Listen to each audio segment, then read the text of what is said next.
Bienvenidos a 360 grados, una visión global de la noticia, un espacio para debatir sobre todo lo que sucede en Colombia y en el mundo. Empezaremos hoy 360 con una preocupación mundial, el posible uso de armas químicas por parte del presidente Bashar al-Assad contra los rebeldes que lo tienen sitiado en Damasco.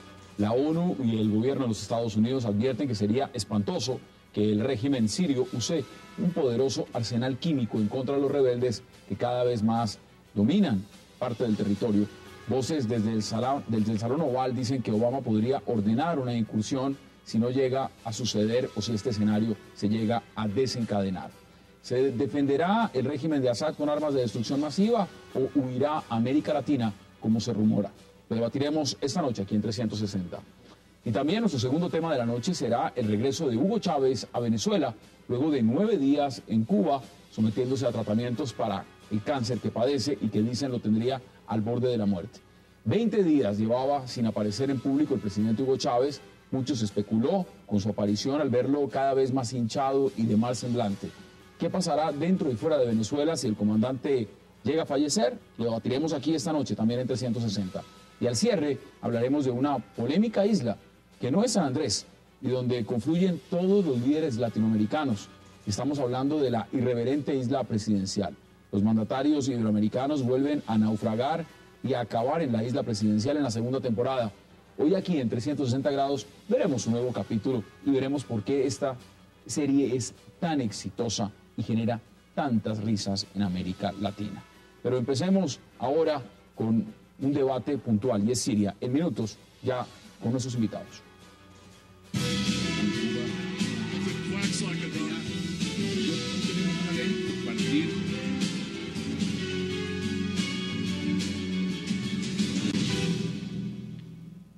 Y empecemos de inmediato a hablar de lo que significa un nuevo escenario en la guerra civil en Siria. Podría darse con el cambio, el uso de armas químicas por parte del régimen de Bashar al-Assad. Para debatir sobre este tema le doy la bienvenida a Philippe Bollon, a Miguel Benito, a Nicolás Botero y a Rafat Godme. Caballeros, qué placer tenerlos esta noche. Los viernes son viernes internacionales, tenemos agenda internacional. Qué gusto que estén acá. Buenas noches. Buenas noches. Bueno, Rafat, nuevo escenario. Ojo, esto de nuevo no tiene nada. Que planteen la posibilidad de decir que Bashar al-Assad va a hacer armas químicas, ¿eso podría cambiar el panorama en Siria? Bueno, quería enviar un cordial saludo y espero que en esta ocasión se prendan velitas por la paz mundial. Seguramente Miguel tendrá algo que decir al respecto. No hay mucho de nuevo. Yo recuerdo, por ejemplo, Colin Powell en el 2003 justificando una intervención ilegal en Irak. Fue una intervención llevada a cabo por la mentira.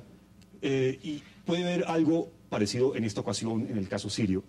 Voy a plantear dos hipótesis, brevemente. La primera, aunque Bashar al-Assad es un verdadero criminal de guerra, aunque el régimen sirio está a punto de superar, o yo creo que ya lo ha superado, el umbral del derecho internacional y sobre todo el derecho internacional humanitario en el caso de la guerra civil, y por más que sea considerado este tipo de circunstancias violentísimas por parte del régimen, mi primera hipótesis es Bashar al-Assad contundentemente no usará armas químicas. Ese escenario usted lo ve posible. Yo lo descarto, por lo menos, excepto en un escenario, que es cuando ya se vea al final en el colapso total y use una decisión irracional, que incluso en este caso tampoco creo que las vaya a usar.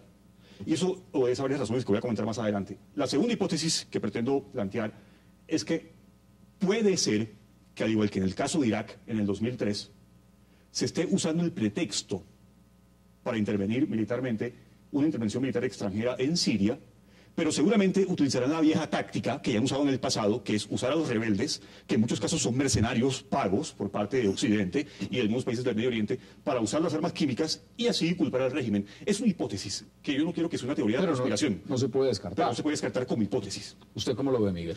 Bueno, extrañamente voy a estar de acuerdo con Rafa. ¿Puede estar de acuerdo? Bueno. Un poco. El día de las velitas. Es el día de las velitas, es el efecto mágico de las velitas. Okay. No, efectivamente estoy de acuerdo con Rafael en el sentido de que no es nada nuevo. No hay nada nuevo en esta idea de... Se lleva planteando ya varias semanas, meses incluso, esa posibilidad de que ese arsenal químico esté comprometido, vaya a ser usado, en fin. Entonces, en ese sentido no hay nada nuevo.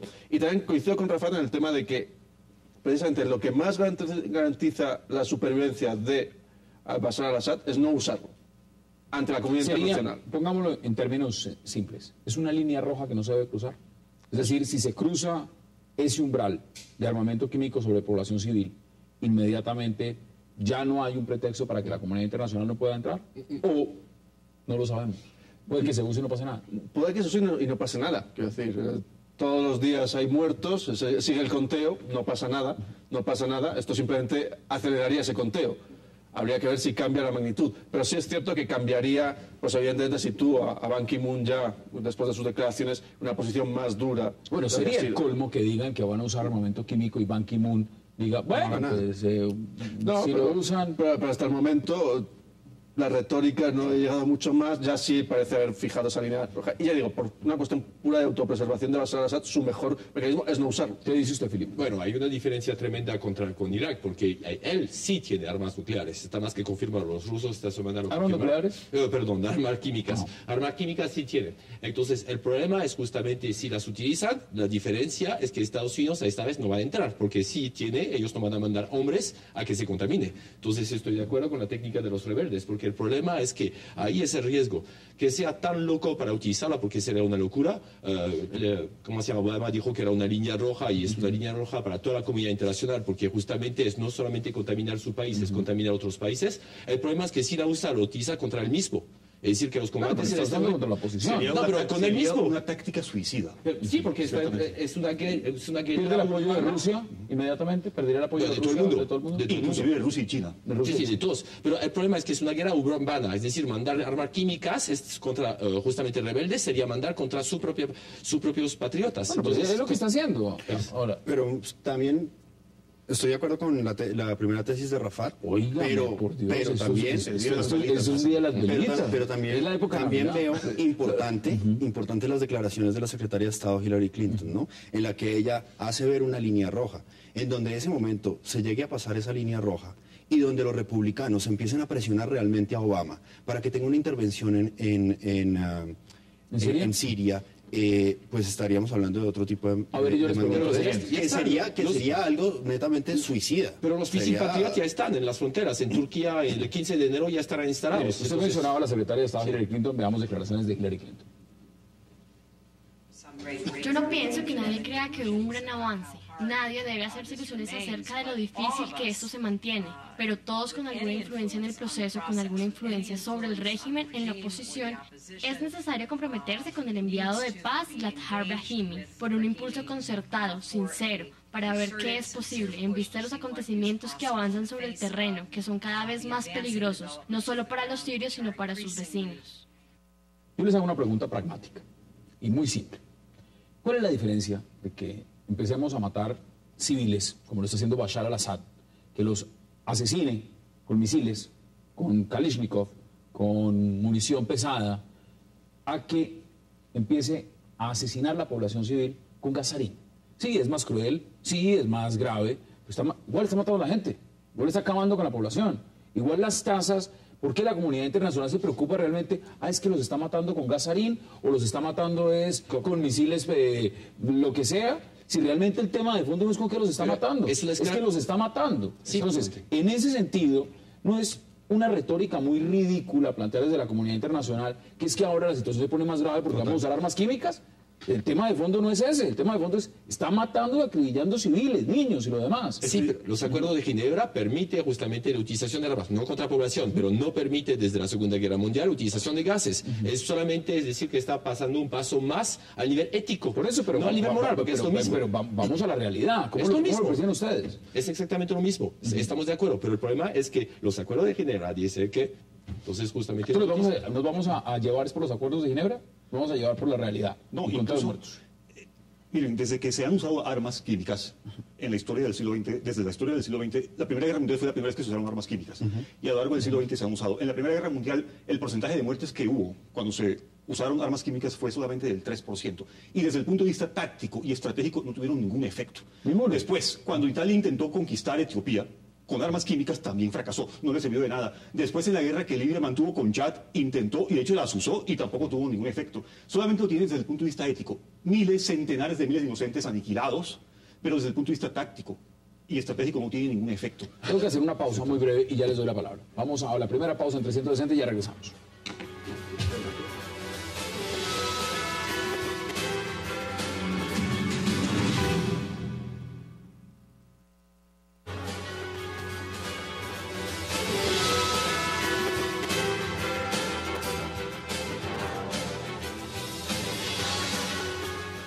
Regresamos a 360 y vemos las imágenes de lo que significa esta guerra en Siria, el manejo que se le ha dado, lo que ha significado el enfrentamiento entre civiles y las fuerzas leales a Bashar al-Assad.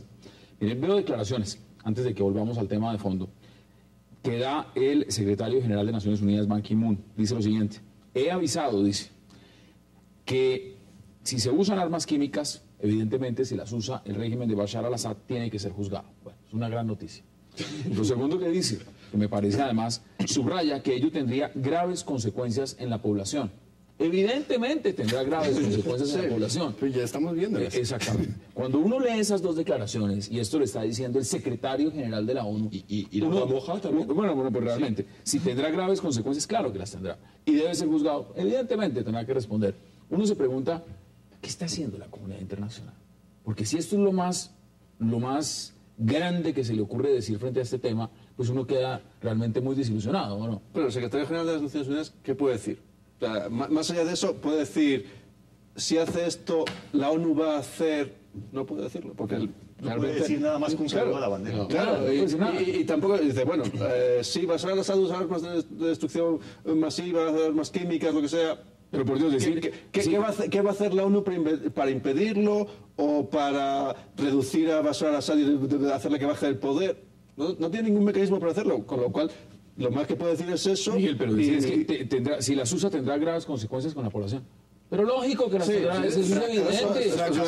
Fracasó el informe de Kofi Annan también y no pasó absolutamente nada. Hay un montón de civiles aquí muertos. La crisis humanitaria se profundiza cada vez más. La comunidad internacional no ha hecho absolutamente nada. Y lo grave también es que las declaraciones, no solamente de la Organización de Naciones Unidas, sino de estados como el primer ministro David Cameron, pues realmente no aportan absolutamente nada a la solución rápida de esto. Mire, ahorita vamos a ver declaraciones también de más funcionarios, como León Panetta, secretario de Defensa, pero usted quería desarrollar su idea. Sí, aunque sea un saludo a la bandera, aunque sea una retórica inútil o inefectiva, de cualquier modo juega un papel importante, y es preparar el escenario, preparar el ambiente de la opinión pública internacional para la intervención militar extranjera oficial, porque la intervención militar extranjera ya se está llevando a cabo de todos modos. Sí, financiación por parte de Estados Unidos, Qatar, Turquía y Arabia Saudí. Así que están preparando el terreno, están abonándolo para... ¿Usted sí cree realmente que esto puede convertirse en un preescenario de lo que fue Irak? Es 2003.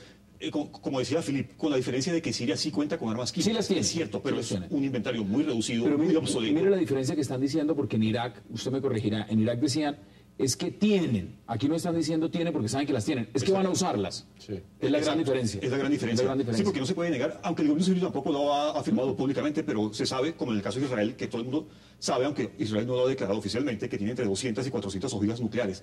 La verdad es que Siria tiene un sistema de armas químicas obsoleto, inefectivo, que no generaría ningún efecto desde el punto de vista táctico, excepto en guerra interestatal. Recordemos que el arsenal químico sirio fue creado en la década del 70 para compensar o equilibrar la inferioridad militar que tenía frente a Israel. Se trata de un contexto de guerra interestatal, porque en contextos de guerra asimétrica o de guerra civil urbana, las armas químicas no sirven absolutamente para nada. Así que esto yo creo que es una simple... Es importante diferenciarlo, es decir, se prepararon en el armamento químico por si había un enfrentamiento con Israel. Con Israel. No para un combate interno. Pero ningún arma sirve para un combate interno, eso lo prueba. Es decir, que Siria tiene un arsenal militar bastante importante. Ha bombardeado con tanques, con aviones y tampoco le ha servido. Y no lo logra. En este momento ningún arma funciona. Otro tema importante, porque no solamente es el armamento químico. Aquí ya se habla o se especula de un asilo en América Latina. ¿A usted cómo le suena eso? Me suena al mismo asilo que iba a tener Muammar al-Gaddafi, más o menos. Al mismo asilo que en algún momento se iba a fugar Saddam Hussein.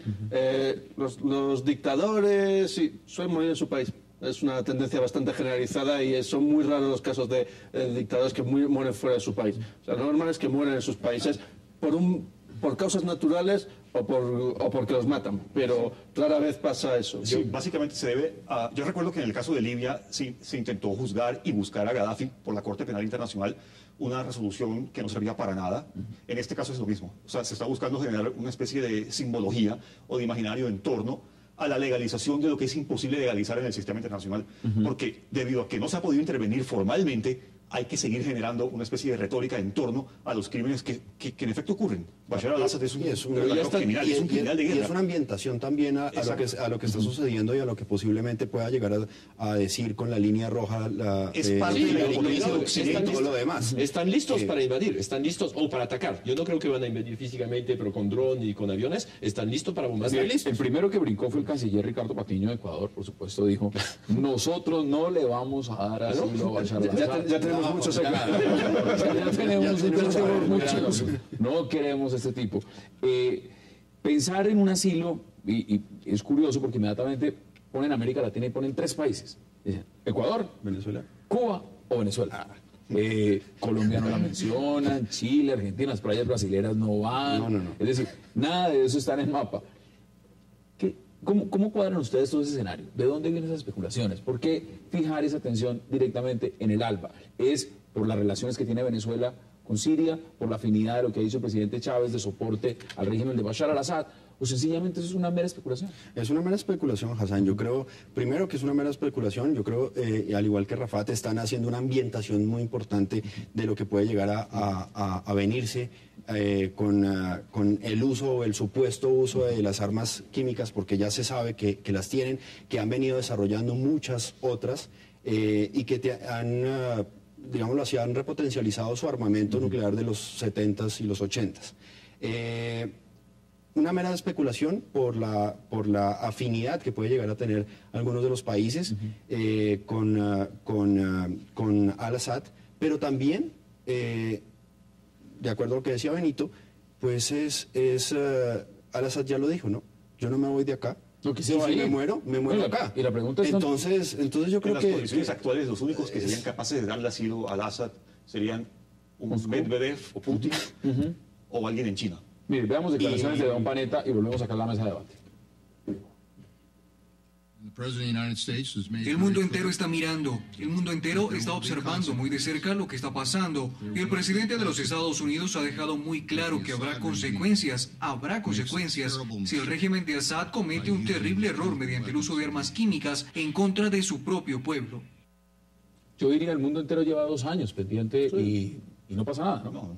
No, pero el mundo... Estamos viendo la película muy tranquilos. Sí, No, pero el mundo relajado. entero, con lo que había pasado antes justamente en Irak, no puede aceptar una invasión así. Ahorita la preparación que se está haciendo, la inventación, todo el mundo ya hasta la comunidad internacional el pueblo va a empujar para invadir este país y quítame este. ¿Ustedes sí creen realmente ese escenario? ¿Ustedes creen que la comunidad internacional Es una está invitación. contra el precipicio y está diciendo No, tenemos no. que meternos en Siria porque si no nos metemos?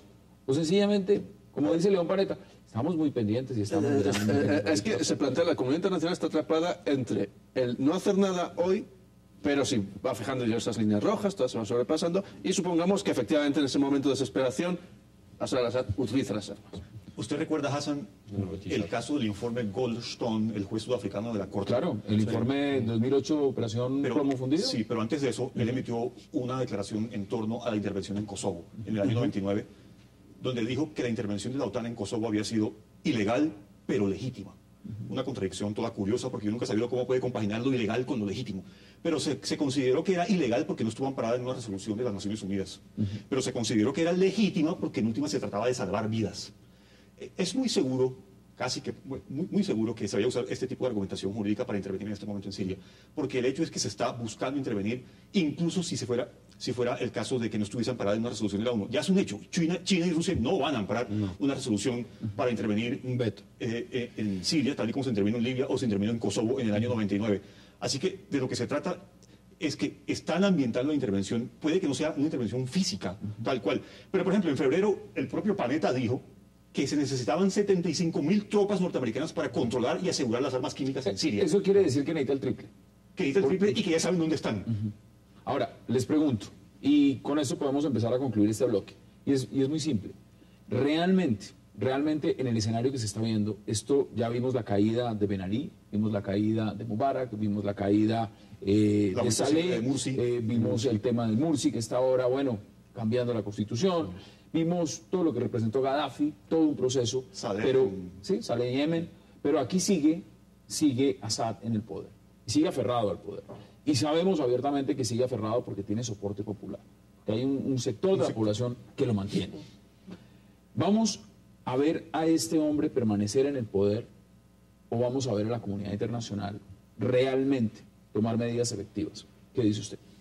La comunidad internacional, si actúa, actuará como hasta ahora, que es fortalecer a los rebeldes e ir creando ese desbalance, porque llevamos 2 años y Bashar al-Assad tampoco es capaz de neutralizar a los rebeldes. Es decir, se genera ese status quo y la comunidad internacional sigue alimentando a esos rebeldes, sigue dándoles espacios, argumentos, armamento, financiación, con lo cual cada vez se sienten más fuertes y se genera ese escenario de que puede ir debilitando. O sea, esto puede durar un año más.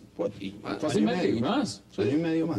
Y estancarse ese conflicto. Si lo comparamos con la guerra civil siria del año 79 al 82, duró 3 años. Claro. Esto ya va para el segundo. O sea, podemos ir por el mismo camino. Año, y en esa año y época medio más. triunfó el régimen, o sea, el padre de Bashar. Sí, pero esta vez hay apoyo de la comunidad internacional, es decir, que dice que mandan justamente productos no letales, pero ya se ha comprobado que Europa está Hay mandando apoyo de la comunidad fusiles. internacional a los rebeldes, pero también hay apoyo de la comunidad internacional al régimen. Al régimen. Sí, Al régimen. sí. Ah, usted se refería al régimen. Rafa, a los dos. Alguien decía que el tema de fondo era que la diferencia de lo que hizo Hafez, el padre de Bashar, en los años 80 es que no había redes sociales y nadie estaba cubriendo exactamente el conflicto porque de resto fue lo mismo. Hizo exactamente lo mismo que está haciendo su hijo en las mismas ciudades, Y los bombardeando mismos a los mismos opositores, el mismo mecanismo, y sencillamente lo que pasa es que el mundo no se dio cuenta porque no teníamos Twitter, no teníamos Facebook y no teníamos Internet. Y muy Pero- posiblemente lo que está pasando ahora con Turquía y la parte de las fronteras es una forma de presión para que las redes sociales también se despierten y muy posiblemente pueda llegar a suceder algo con Al-Assad. Pero podemos esperar un año o año y De todos medio modos, y puede llegar a pasar lo Yo mismo. quería complementar algo. Es cierto que las redes sociales son influyentes, pero hay una causa todavía muy importantísima. Y es que en aquella época, tanto Israel como Estados Unidos les gustaba convivir, aunque de mala gana, con un equilibrio regional en torno al caso israelí. En este momento, desde el gobierno Bush para acá, el Departamento de Estado ya cambió de opinión. Ahora se trata de controlar todo el Medio Oriente, Toda la región. toda la región, independientemente de que haya un equilibrio de mala gana con Israel. Eso es parte de la política exterior norteamericana desde el año 2000 para acá. Así que hay que eliminar a todos los actores molestos para Estados Unidos en el Medio Oriente. Irán, Siria, ya eliminaron a Libia y están por eliminar poco a poco a los demás. ¿Con qué concluye usted, Filip, este bloque? Sí, es un cambio de la política americana que está destabilizando totalmente la región. Creo que puede durar un año y medio, sí, tranquilamente. Es decir, Pero ojalá no. No, al menos que la comunidad internacional tenga nuevas armas que probar, entonces sería un buen escenario. Entonces, ¿Cuál es la esencia de intervención humanitaria? una Salvar intervención, vidas. sí. Una intervención internacional occidental con los aliados regionales simplemente sería contraproducente. Porque asusaría la guerra civil, simplemente alimentaría la intransigencia de todos los bandos. Es por eso que yo siempre he sido un crítico total de una intervención occidental, porque sería completamente contraproducente. Al contrario, aumentaría el número de víctimas en Siria. Conocemos ya el escenario. No, la cuestión es si aumentaría, digamos, sería un pico en el corto plazo, pero a largo Exacto. plazo. Sí. No, pero compara el caso esa es la libio. cuestión. ¿Cuál es el caso libio? Después de la intervención internacional occidental, en este momento Libia es un estado fallido, tal cual. Se repetiría el mismo escenario en Siria. Se convertiría en un estado fallido con una guerra civil todavía más cruenta. Vamos a hacer una pausa, señores, porque al regreso entraremos a hablar de otro tema que tiene que ver con Venezuela. El presidente Hugo Chávez, su ausencia, su regreso, su enfermedad, lo que dicen y especulan sobre realmente qué está pasando en Venezuela, lo vamos a debatir en esta mesa después de la pausa. Ya volvemos.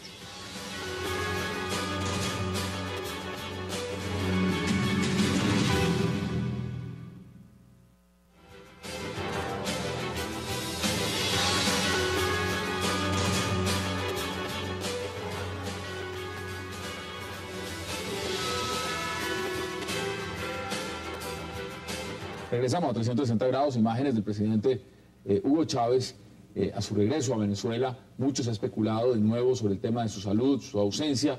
Lo que está claro es que está vivo. Y lo que está claro es que fue reelecto. Y también está claro que sigue gobernando como desde el primer día. Lo demás, todo podría entrar en el marco de la especulación, pero para eso están nuestros invitados y para eso vamos a discutir el tema. Mire, Miguel, leo titulares de prensa y uno que me causó mucha curiosidad lo tiene BBC desde ya hace un día, dice, ¿cómo se vive en Venezuela la ausencia de Chávez? Cuando un país empieza a vivir la ausencia de su presidente recién reelecto y se empieza a cuestionar si está, si no está, si lo extrañamos, si escribe en Twitter, pues uno se pregunta, hombre, ¿será que no pueden vivir sin el presidente Chávez? No, sobre todo uno se pregunta para qué sirven los gobiernos. Sí, sí. Pero al final dice, bueno, si puede uno vivir sin ellos. discuto una cosa que decías. No gobierna como el primer día. No. Justo esa ausencia es el cambio radical. O sea, Hugo Chávez se ha caracterizado durante todo su gobierno por ser omnipresente.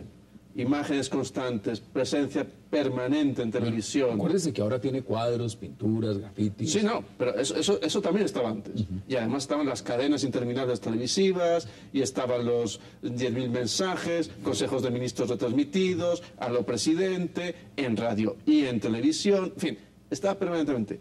Hoy Hugo Chávez cada vez está menos presente. Cada vez. Además ya se asume con cierta normalidad. No es necesario. ¿Están de acuerdo? Sí. El aura de Chávez, digamos, la presencia de él ha estado tan arraigada en el sistema político y la cultura venezolana que el electorado en Venezuela no le importó si estaba en Cuba, no le importó si iba a ir a Brasil a la reunión de Mercosur. Pero aún así antes, cuando Chávez estaba simbólicamente, permanentemente, en todos. El centro del universo venezolano era Chávez, me parece que en este contexto está sobrevalorando las elecciones que hay en Venezuela.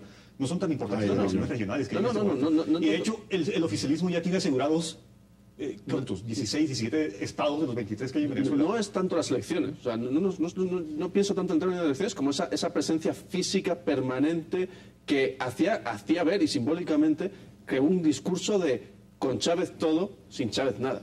Yo estoy casi seguro que, yo reconozco que Chávez era el que animaba a que la gente fuera a votar en todas las elecciones que Chávez animaba. Les pregunto, pero el resultado no va a ser decidido ya ganó las elecciones. Por eso, ya el señor ganó y este señor no va para el primer periodo, va para ya tuvo su segundo, va para el tercero, periodos que son presidenciales, donde ya la pelea la dio. En este momento se podría ir de vacaciones, ¿no? 2 meses o no. Tranquilamente. O ya es otro escenario. Bueno, podría irse de vacaciones, sí, pero no puede dejar el poder en los 3 primeros años. No puede. No, porque si no hay que ir a nuevas elecciones. Exacto. Es por eso que reaparece, es decir, que para mí es muy mediático. Entonces se fue, hablan de él y entonces... Pero si no está, y están diciendo cómo se vive en Venezuela la ausencia de Chávez, es decir...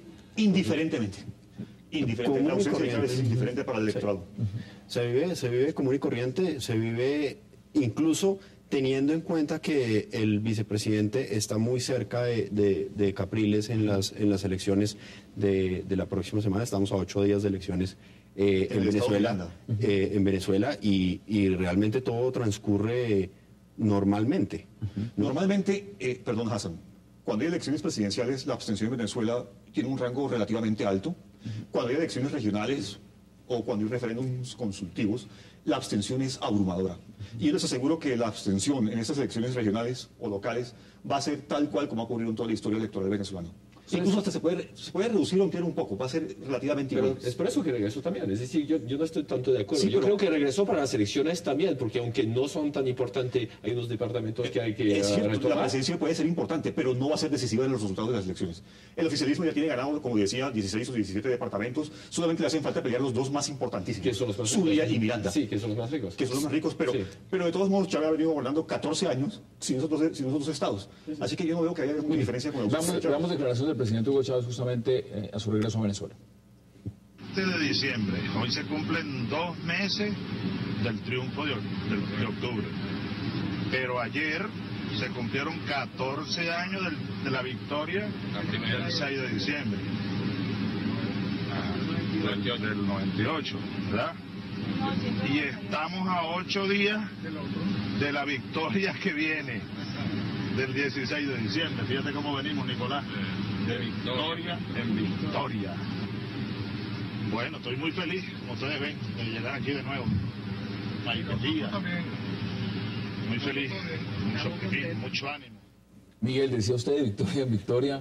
Sí, es una vieja frase de algún ejército exitoso en el pasado de que decía de victoria en victoria hasta la derrota final, ¿no? Entonces... Ahora, miren, muchos han especulado, dicen, está más hinchado, es morfina, tiene la voz más suave. Hombre, puede ser que en Cuba comió muy rico, se engordó unos kilos, 2 meses, Fidel lo atendió muy bien, Raúl, sus amigos.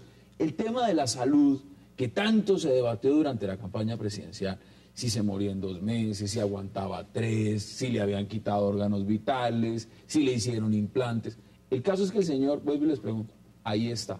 O sea, ¿usted sospecha, Hassan, que es un pretexto de la enfermedad? Yo lo que les pregunto a ustedes es, ¿Qué tanto se está especulando en Venezuela y se ha vuelto esto un tema recurrente que realmente no tiene ninguna trascendencia? El señor ganó las elecciones, para bien o para mal. El señor está gobernando en ausencia o no.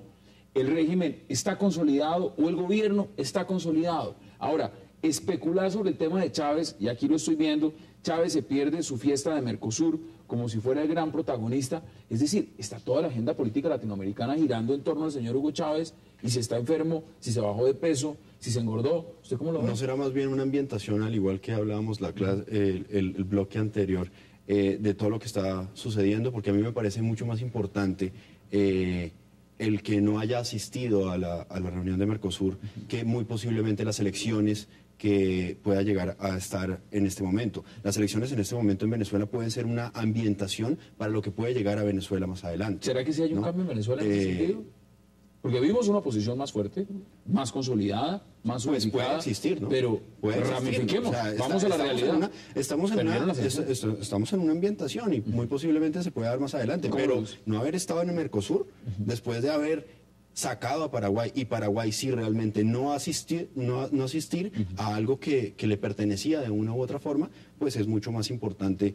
¿Qué le dice usted? ¿Se le ve ese simbolismo? Sí, el que la oposición está mucho más unida, entonces esto sabe que al largo plazo, no creo que a corto plazo, entonces van a cambiar las cosas en Venezuela. Claro. Y ahora, es decir, pero es interesante, es decir, que ver que el pueblo está aceptando esta misericordia, el pobrecito que está enfermo, entonces lo están idolatrando. Le cuentan hasta los Twitter. En Venezuela han llegado al extremo de contar, escribió el mes pasado 30 twitters, este mes escribió 5. Eso significa que debe estar enfermo. No. Que no está gobernando. Ahí no está, el video que vimos está enfermo. Enfermo está. Sí, está en tratamiento, pero quiero decir, aquí también hay una cuestión. Hay estadísticas hasta cuántos días duró sin salir en público. 20 días sin salir en público. El presidente tiene que estar repasando. Bueno, pero en elecciones no estaba tanto tiempo de pie, no hablaba tanto. Lo que decía Miguel, no estaba en Aló Presidente, en radio y en televisión. Obviamente está enfermo, está cansado. Muy posiblemente. ¿Sí está cansado? ¿Se le puede? Sí, tiene toda pinta. Está en su tratamiento. Y tiene todo el derecho a estar enfermo. Me parece que es un irrespeto de la oposición jugar con la salud del presidente y usarlo con fines electorales. No. Tal cual. En Francia, por ejemplo, tenemos que saber exactamente la salud del presidente, porque si no está en capacidad de poder gobernar, hay que reemplazarlo. Pero el presidente todo el tiempo ha declarado públicamente cuál es su Que estado. está enfermo. Y ustedes lo hicieron con Fonso. ¿El real estado? Es decir, no lo tenemos. si la opinión quiere que dé un informe diario, un informe diario. Pero Felipe, ustedes lo hicieron con Fonso Mitterrand. No, justamente fue reproche después. Es decir, que esta polémica entró con François Mitterrand, que nos enteramos después. Es decir, que esto, pero estamos hablando de una polémica de los años 80. Entonces ya hace 20 años. Entonces, hoy en día... Recuerde que en América Latina siempre vamos como 20 años atrasados. O sea, para usted un ejemplo a seguir es el de Santos, cuando lo operaron hace poco. Sí, no, la idea es que todo el pueblo en un hospital público con cámaras, un detalle de todo el paso a paso de la operación. Que el pueblo tiene que estar informado del estado de su presidente. Miren, eso es obvio. Vamos a hacer una pausa, ya volvemos para seguir hablando y especulando y analizando lo que significa la ausencia, ya el regreso de Hugo Chávez a Venezuela. No se vayan, ya volvemos.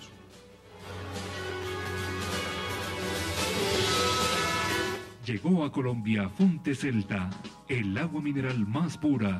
Fonte Celta, enriquecida con solidaridad.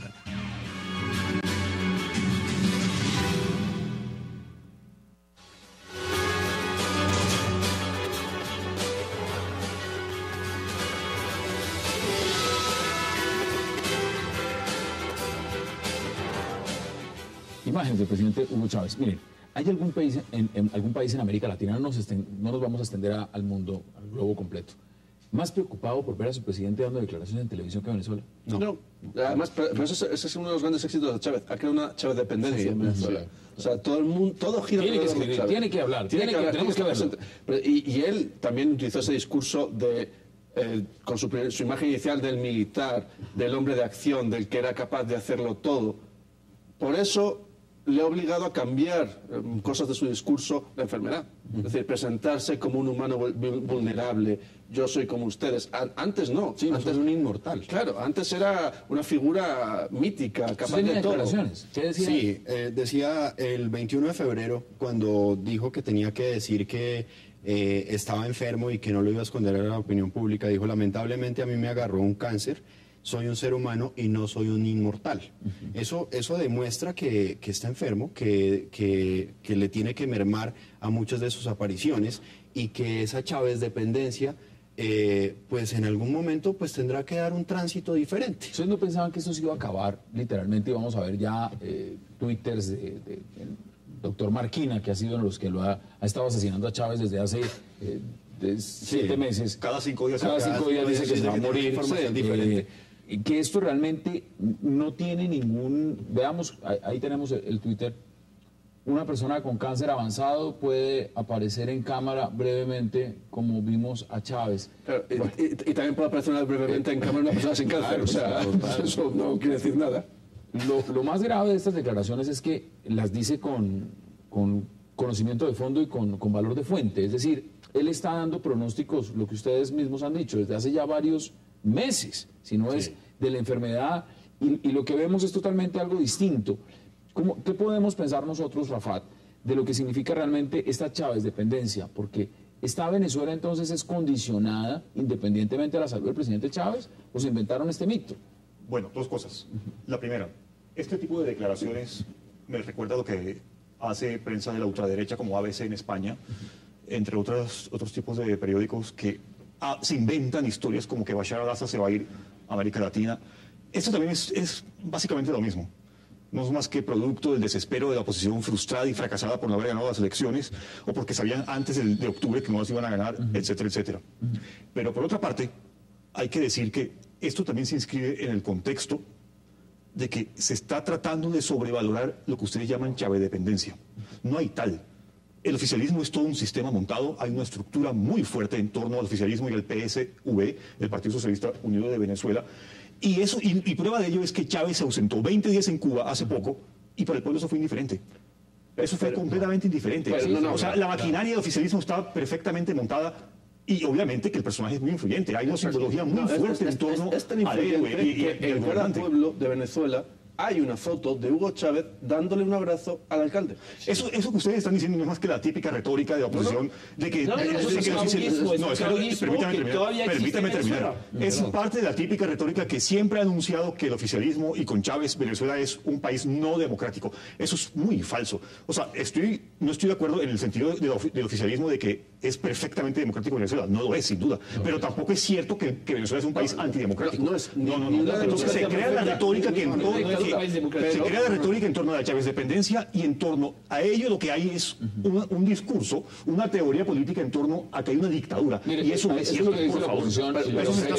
Ese es el discurso frustrado de la oposición, tal cual. Delante de mi casa... Bueno, yo prefiero hablar de neoperonismo. Es la teoría política más adecuada que hay para América Latina. Delante de mi casa en Venezuela, cuando yo vivía, tenías una foto permanente durante 2 años de Hugo Chávez. Es una que se hizo para unas elecciones y quedó allí. Pero ¿cuántos estados, cuántas democracias en el mundo no han usado la propaganda? O sea, ¿por qué habría que ser al día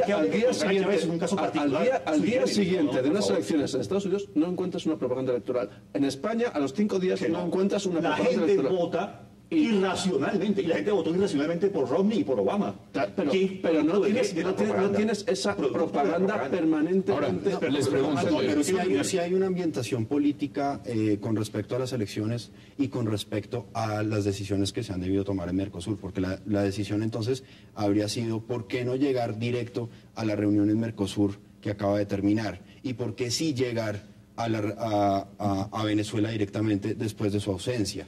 Yo no estoy diciendo que sea una dictadura, porque se vio, legítimamente ganó las elecciones. Pero mira, hay una cosa interesante y lo dice Miguel. Enfrente de su casa en Venezuela, una foto de Hugo Chávez. 2 años, 3 años. Delante del Consulado de Colombia, otra foto de Hugo Chávez. Un mural pintado de Hugo Chávez durante 2 años. Entonces les pregunto, usted sale de su casa y usted ve una foto de Hugo Chávez. La ve todos los días. Apenas sale y apenas entra. ¿Usted para qué necesita verlo en televisión? Usted lo está viendo apenas sale y apenas entra. Pero además le ves en televisión. Por eso. Entonces, perdón, Hassan. Porque es el hombre presente. Es que sucede que la moda hoy en día es que todos los regímenes políticos en el mundo deben ser democracias liberales al estilo norteamericano. Eso ya está mandado a recoger. hay diferentes tipos de democracia y las que están llevándose a cabo en algún sector de América Latina son también tipos de democracia, como el caso de Venezuela, el caso de Argentina, el caso de Ecuador, el caso de Bolivia, que son democracias que surgen desde la base, como el caso de Evo Morales. Eso también está ocurriendo.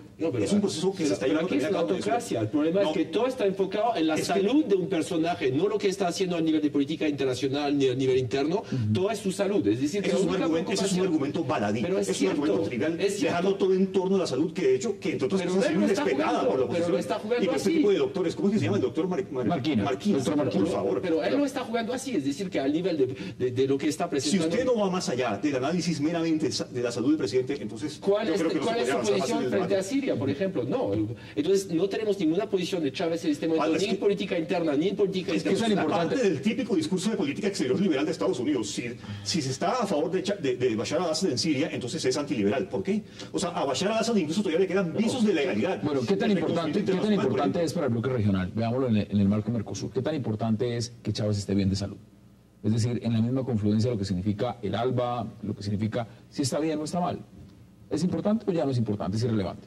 Pues puede ser importante o puede no serlo. Quiero decir, antes el padre de ciertos movimientos era Fidel. Fidel se retiró, quedó en un segundo plano. ¿Pasó algo? No. Nada. No, o sea, la vida sigue y si hay gobiernos que tienen una determinada orientación, seguirán teniéndola. Bueno, pueden tener más apoyos, menos apoyos. Pero acá, pero lo pregunto desde otro punto de vista. Fidel ha sido un patrón ideológico. Chávez es un patrón económico e ideológico. Tiene poder de financiamiento. En esa medida, el tema de su salud cambia las razones y los motivos por los cuales para otros gobiernos sería interesante mantenerlo vivo. En esa medida, ¿ustedes lo ven de esa forma? No, yo no lo creo. El mismo presidente Chávez, una noche antes de las elecciones, dijo que en cualquier momento cualquiera de los que estaban alrededor de él podían sucederlo en algunos. Pero una cosa es lo que digo, otra cosa es cierto. Sí. No, pero pues salió públicamente y lo dijo. Eso es una forma. Ahora, si vemos a Mercosur como el reemplazo de la integración económica regional latinoamericana o andina en algunos de los momentos, porque la CAN ya no va más. No, la CAN no va más. Pero entonces, el único beneficiario en la relación Mercosur-Venezuela es Venezuela. Sí, total. O sea, yo siempre he sido partidario de que a Chávez hay que juzgarlo aparte de si es más democrático o no. Eso para mí es un argumento que no tiene ninguna importancia. De hecho, para mí es una democracia. Puede que no sea una democracia liberal al estilo norteamericano, pero eso es otra historia. A Chávez más bien hay que juzgarlo por lo que no ha podido cumplir dentro de su plan del socialismo del siglo XXI. Chávez, por ejemplo, no ha podido implementar el socialismo que ha querido. Chávez, por ejemplo, no ha podido implementar la reforma agraria. De hecho, en el gobierno, en los 14 años de Chávez, se sigue manifestando una estructura capitalista rentista. Y eso ni siquiera lo ha podido eliminar. De hecho, hasta puede convenirle. Así que yo creo que hay que juzgar más a Chávez por estos fracasos y por ello es que quiere tanto el ingreso a Mercosur. Pero la relación con Mercosur, montó un régimen de subsidios. Entonces el régimen socialista no hay, es puro de subsidios. Eso que estoy diciendo. Hay que juzgar a Chávez por el fracaso. Pero hay que decir que Chávez no es socialista, no implementó nada, no es nada socialista. ¿Pero usted en qué mundo vive entonces? No, yo vivo de Francia, sí es socialista. ¿Usted no está en América Latina? Es decir que, no, el mundo a punta de subvenciones no es socialista. O sea, es una ideología socialista, es un discurso, una práctica y una lógica socialista. Es como el nacionalsocialismo de Hitler, es decir, que poner la palabra socialismo... Que implementar es otra cosa. No, poner la palabra socialista no quiere decir que uno sea socialista. Pero Chávez para mí no es nada socialista. ¿Usted cree que no es socialista, Felipe? No, por nada, nunca. Siempre lo he dicho. No, yo siempre he dicho que Chávez... Y me da vergüenza que él se manta una cosa socialista. Pero, por ejemplo, ese argumento lo utilizó hace varios años un embajador japonés en Venezuela, que dijo Japón es un país mucho más socialista que Venezuela. Por ello fue llamado a consultas por el gobierno venezolano. Es una visión bastante anacrónica. Piensan que ya están en la Guerra Fría. No, el socialismo real. Yo soy castrista, pero Chávez no es una teoría socialista muy distinta, por favor. No. ¿Qué dice usted, socialismo? ¿Sí es socialista o no es socialista? Pues tiene una mezcla de un socialismo y de un liberalismo. No, pero populismo no es socialismo. No, pero populista. No, vamos a entrar en las conclusiones porque ahora vamos a ver más adelante. Yo creo que le hizo bastante daño no haber ido a su reunión en... Eso le quería preguntar. Que era lo que él más quería. Yo le recomiendo a algunos de los estudios que se remitan a algunos libros de teoría política seria antes de hacer ese tipo de declaraciones. Por favor. ¿Le afecta o no a Mercosur que haya ido Chávez? ¿O no le afecta en lo más mínimo? Mercosur es un bloque de Brasil y Argentina. Es un bloque de Brasil. Es un bloque de Brasil. Y no, o sea, que vaya o no vaya es irrelevante. Ahí estaría la respuesta sencillamente por qué va o no va. Un alto oficial brasileño dijo hoy, con o sin Chávez, Mercosur funcionará. Sí, en eso creo que están de acuerdo. Entonces, ¿por qué no hacen ese análisis en Venezuela? En vez de estarse desgastando diciendo que el gran protagonista sería Chávez, o sí sería el gran protagonista. Porque a Chávez le interesa estar en No, y porque lo que decíamos, hay una figura, esa omnipresencia de Venezuela para la oposición y para el chavismo. Es decir, para la oposición es el saco de golpes al que hay que golpear todos los días, que es Chávez, y para la oposición ha sido el referente. Y en ese sentido también hay algo que enlaza con lo que hemos mencionado antes, y Rafael lo ha dicho, hay una prensa, y también tiene que ver con el caso del asilo de Bashar al-Assad. Eso más que una cuestión internacional, que haya un periódico serio que sostenga eso, no, es una cuestión de política interna. Es decir, en Venezuela, en Ecuador, en no sé qué, esos países sí, la prensa maneja esa información, ese rumor, esa especulación vacía, no hay ninguna prueba al respecto, porque lo que quieren es asociar Bashar al-Assad, esa persona que está acribillando a su pueblo, está masacrándolo, el amigo de Hugo Chávez, el amigo de Rafael Correa, el amigo de... O sea, hay una utilización interna de eso. Conclusiones en 20 segundos, Felipe. Bueno, sostengo que para mí Chávez no es nada socialista, que en este momento justamente hablar de su salud se aprovecha de esto, habría que saber exactamente el estado para saber si se puede quedar al poder.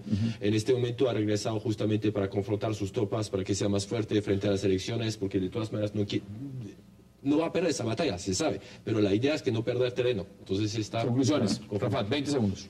Muy concreta. Me parece que Chávez ya entiende que tiene que preparar el camino a la transición y dejarle abonado el terreno al oficialismo para una eventual separación del poder.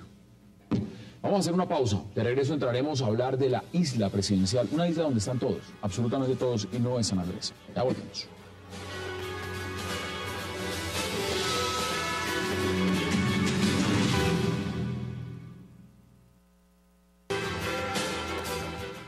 Regresamos a 360 grados y ahora vamos a ver un capítulo muy corto, el último, de lo que significa la isla presidencial y por qué los venezolanos se ríen tanto de la isla presidencial. Aquí hay un retrato, algunos dicen un fiel retrato de lo que es América Latina. Ustedes dirán si lo es o no. Veamos. Previamente en Isla Presidencial. Pregunta, ¿quién comió cerdo? Bien, ¿y quién comió pescado? Pues bien, existe una gran posibilidad de que sea un pescado venenoso. ¡Qué suerte, no joda! No celebren, el cerdo en realidad era rata. Venimos a exigirles que nos incluyan en la serie de los presidentes que naufragaron. Si me escriben un romance con Argentina, les pago doble.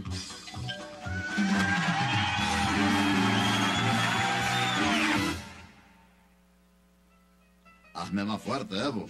Fuerte y con rizos pero lisos. Como usted diga, señor. ¿Tú no sabes hacer Photoshop? Mande, señor, mande. Evo, para eso ahí se me acaba de ocurrir un plan. Como todos sabemos, en esta isla hay un volcán. ¡Un volcán imperialista que nos quiere destruir a todos! Hugo, esto no va a ser como tu teoría de conspiración sobre los monos. Como todos sabemos, en esta isla hay unos monos. ¡Unos monos imperialistas que nos quieren destruir a todos! Hugo, esto no va a ser como tu teoría de conspiración sobre los cocos. Como todos sabemos, en esta isla hay unos cocos. ¡Unos cocos imperialistas que nos quieren destruir a todos! Todo eso fue casi verdad. Pero si no le quieren creer a Chávez, no le crean. Escuchen los rugidos de ese volcán. Rugido, dije. Soy un volcán malvado. Fondo Monetario, los voy a quemar. Y la lava. Eso no suena como un volcán. Aquí no se trata de que si los volcanes suenan así o no suenan así. Si yo me convierto en presidente de la isla, lo salvaré del volcán. Pero yo también quiero ser presidente. Yo también. Rico, presidente.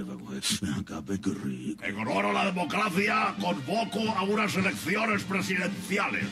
Yo no participo porque ya yo soy rey y eso no me lo quita nadie. ¡Que comience la guerra por los votos! ¿Quién quiere lavadora? Yo, rico. ¡Un voto por mí es un voto por la Pachamama y la Pachamama es Chávez. Conmigo, como vuestro presidente, las siestas os parecerán más largas, porque igual ya no tendréis trabajo. Prometo hacer lo que Lula haría, pero muy bien. Yo, y punto. No votar por Chávez es votar por el volcán. Los que no quieran volcán, vengan conmigo.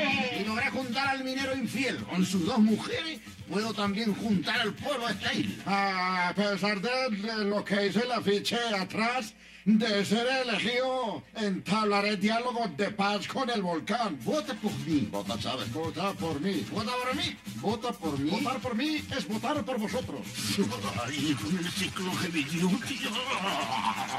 Y vota por yo. Vota por mí o por Chávez.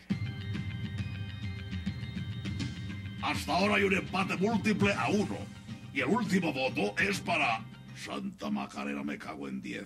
Por eso es que Dios debería elegir a los mandatarios del mundo. El nuevo presidente de la isla es Hugo Chávez.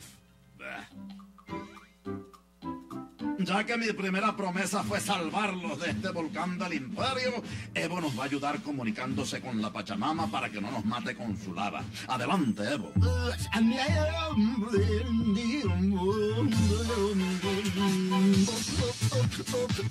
Pachamama style. Pachamama, tengo poderes de verdad. Está alterando el volcán. Rico, volcán rico. Ese volcán va a estallar. Pero Evo, ¿qué hiciste? Te destituyo en este mismo momento de tu cargo. ¡Pa' afuera! ¿Y ahora qué hago, señor? Ahora eres embajador de esa piedra. Sí, gracias, Hugo.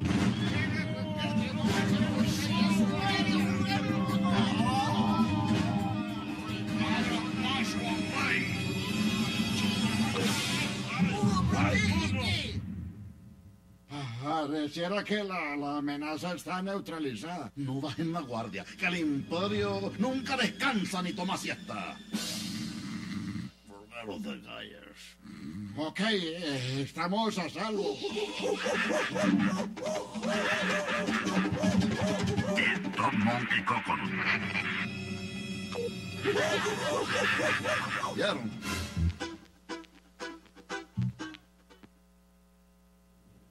La isla presidencial, un reflejo de lo que algunos piensan es América Latina. ¿Es eso América Latina? De una manera cómica, irónica, pero tiene muchos vicios de lo que es la realidad, Miguel.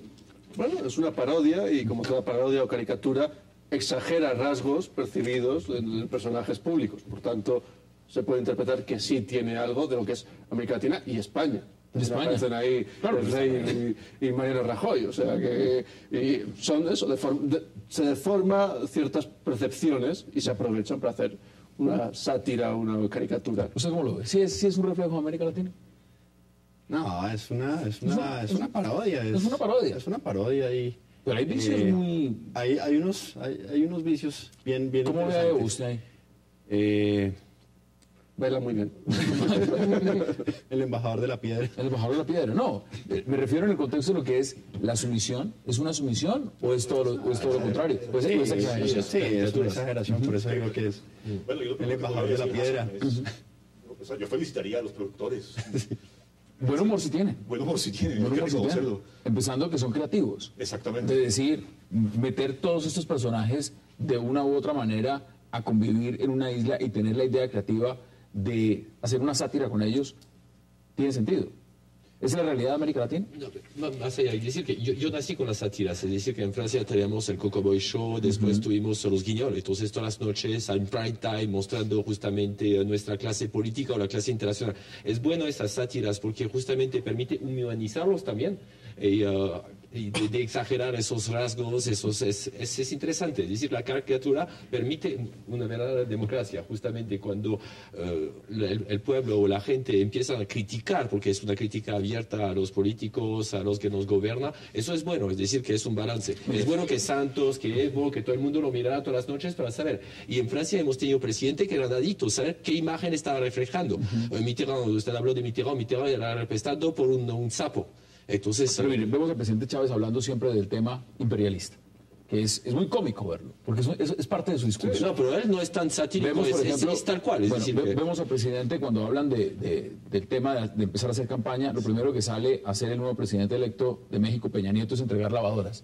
Es decir, lo que significa la compra de votos, lo que haría el PRI. Es una sátira, pero por supuesto genera mucha risa.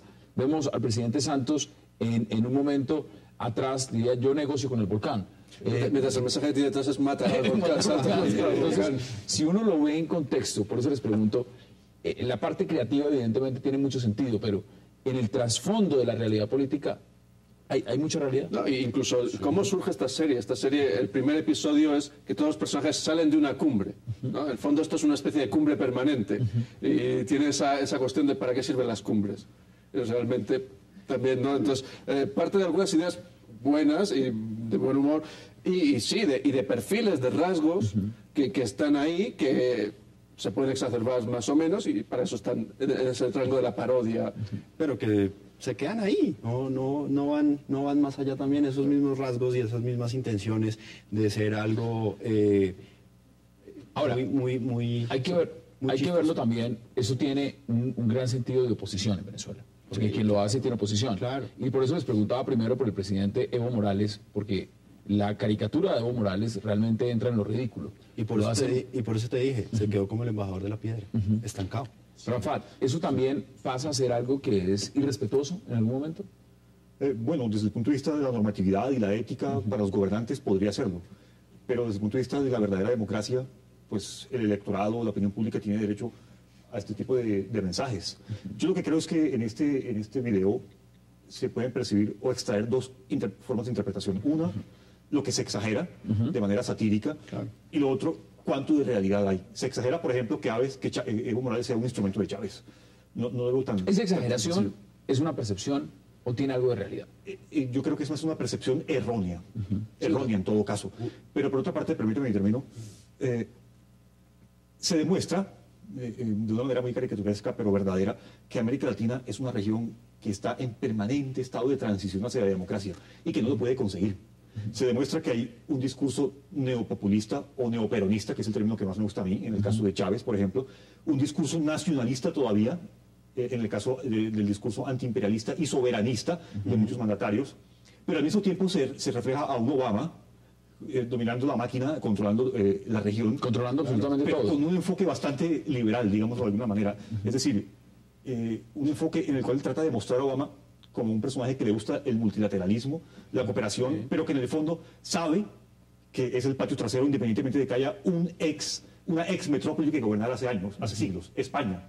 Entonces ahí está también caricaturizado este enfoque del imperialismo. ¿Qué dicen ustedes, Miguel? ¿Está de acuerdo? Sí, ya digo, o sea, es una crítica y como parodia, también no salen bien parados.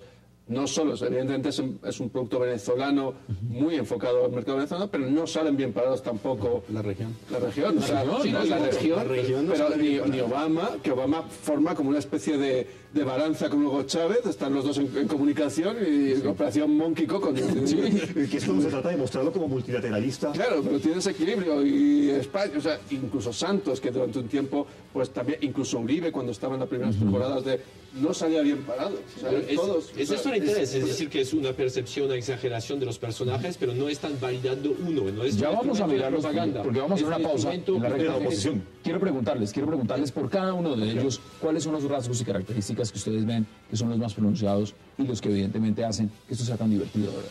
Vamos a hacer la pausa y ya regresamos.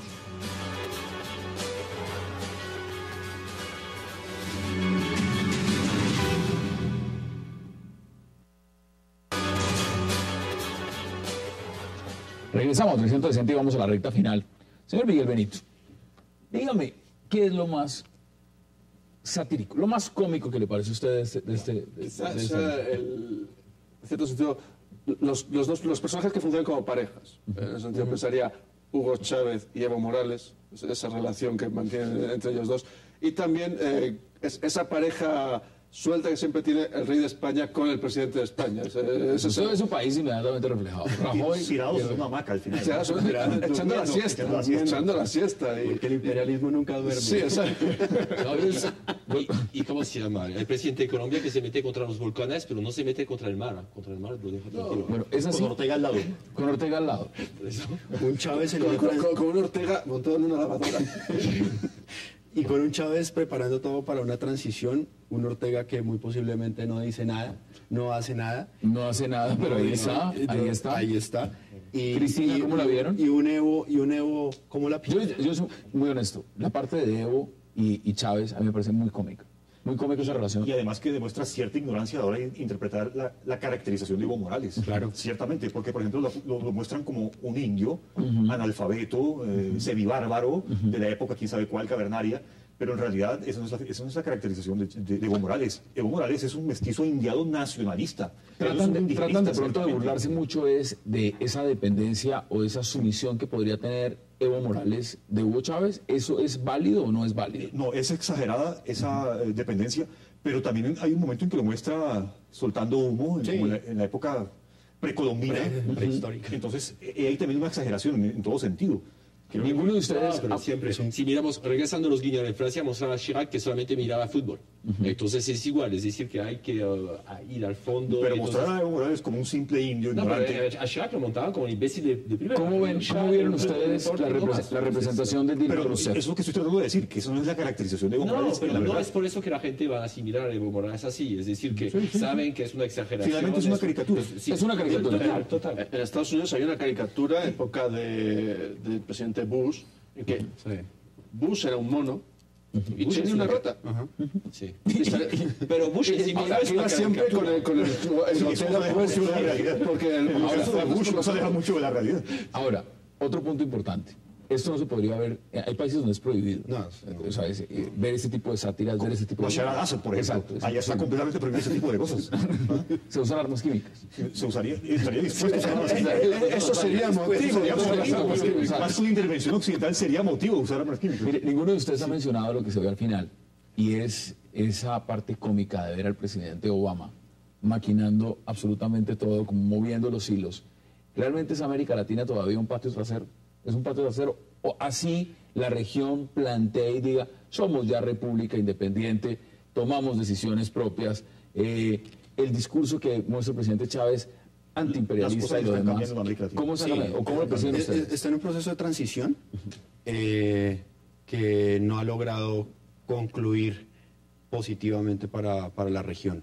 ¿Se ha vendido más de esa independencia real, pragmática, o en el fondo todavía seguimos muy supeditados a cómo se mueven los hilos de está arriba? independiente, pero Colombia está todavía al patio trasero de Estados Unidos. Hay No, dos yo no tesis lo vería tanto realistas. así. Yo tampoco, pero sí, Yo no sí vería- creo, o yo sea, no lo veo tanto así. sí hay una relación, y también encaja un poco con lo que decíamos al principio, hay un reequilibrio de fuerzas, entonces se está viendo, pero Bueno.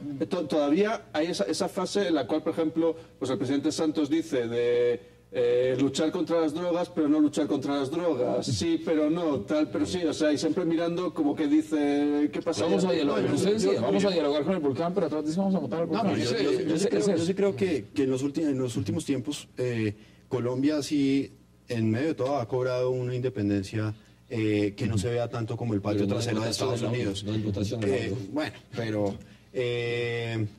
pero la construcción de la región en este momento es un proceso totalmente diferente y es un proceso en construcción. y eso es lo que se está América Latina demostrando. se ha independizado tanto que muestran a Obama dialogando con Chávez. Claro. Perfecto, sí. Hay dos tesis realistas. Aparte de que en las elecciones últimas América Latina va a ser importante para los candidatos. Independientemente de eso, hay dos tesis realistas. Una, que en efecto Estados Unidos le ha sido imposible recuperar la hegemonía en América Latina. Y la segunda es que ha permitido que bloques regionales asuman la hegemonía regional en nombre de Estados Unidos, como sería el caso de Brasil en Mercosur. Ustedes saben lo que es la frontera peruano-brasilera colombiana. Es una frontera ingobernable. Entonces, ¿quién mejor que en el terreno Brasil lleva a cabo esta misión? Entonces, hay una hipótesis que dice que Estados Unidos le cede el liderazgo a Brasil en la región, que aparte le puede servir para generar equilibrio versus algunos regímenes disidentes, como Bolivia, Ecuador y Venezuela. Así que Estados Unidos puede que esté buscando equilibrar por medio de Brasil o puede que se haya salido de las manos. Pero cualquiera de las dos tesis sobre todo la primera, indica que estamos en una fase de transición en América Latina. Es la creación de una identidad en cada uno de los estados diferentes para ver cómo se va a comportar de manera de equilibrio de poder. Vamos a conclusiones brevemente. 20 segundos, Filip. En Europa se burlan mucho los mandatarios, muchísimo. Hay mucha sátira Y con toda la razón. Y es buena, y es sana. Y en Estados Unidos igual. No, y todas las noches en prime time en casi todos los canales. Es decir, que ahora es un desahogo de mostrar justamente la fragilidad de ellos, pero que tienen que ser hombres. Entonces, pero si están enfermos, tienen que salir. El propio François Hollande es un personaje de tercera con una mentalidad de segunda. Solo superado por Cameron. Bueno, usted como socialista seguramente lo podrá defender. No, yo lo defiendo. Con sus conclusiones, en 20 segundos, frente a lo que representa ese tipo de sátiras y el reflejo de lo que puede ser nuestra sociedad. ¿Qué tanto es exageración, qué tanto es realidad? No, evidentemente es todo exageración con algunos rasgos de los cuales se tira mucho y se exagera y se estira y se estira demasiado. Pero tiene esos rasgos. Hay que tener en cuenta que esto surge en un momento en que la oposición venezolana está absolutamente hundida a la defensiva y es la única forma que tiene su derecho al pataleo es este. Bueno, pues, pero es un sano derecho al pataleo. Pero no es por eso que la oposición puede operar en Venezuela. Puede operar en Venezuela. Algunos dirían exactamente que ese es el argumento, que sí pueden tener libertad. Ahora, hay una libertad. Nos faltó ver ahí única y exclusivamente el presidente Rafael Correa. Vamos a ver para la próxima en qué sale. No apareció. Aparecía como Rambo pero callado. No dijo nada. Caballeros, qué verdadero placer. Ha sido un viernes maravilloso para hacer tema internacional. Señor Miguel Benito, gracias como siempre por aceptar la invitación. Caballero Nicolás Botero, gracias por aceptar la invitación. Filipe Bono, gracias por aceptar la invitación. Y Rafa Zodny, gracias por aceptar la invitación. A ustedes, gracias por acompañarnos. Que tengan un buen fin de semana. Y nos vemos el lunes para seguir debatiendo la agenda política de Colombia y del mundo. Hasta una próxima oportunidad.